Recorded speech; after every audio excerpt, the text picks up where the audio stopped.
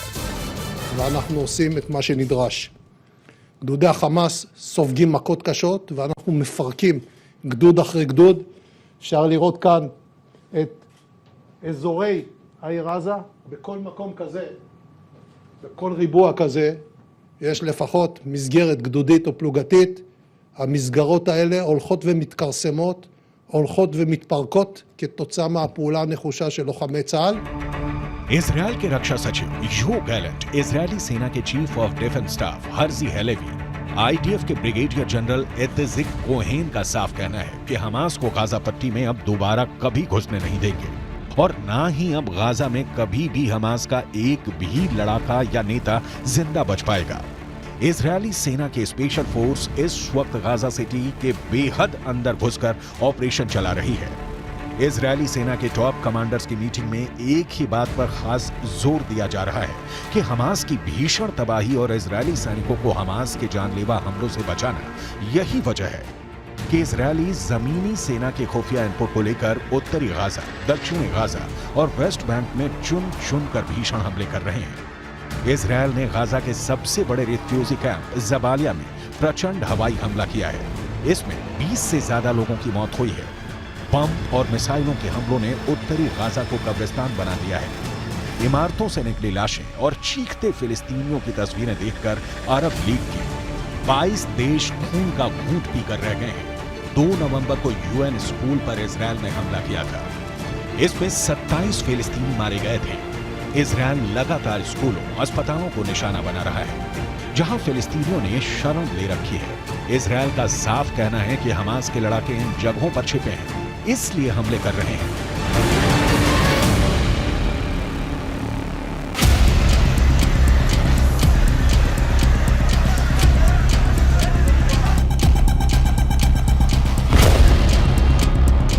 इधर इजरायल ने गाजा पट्टी में भीषण हमले किए हैं, जिसमें से एक हमला अल शिफा अस्पताल पर हुआ है।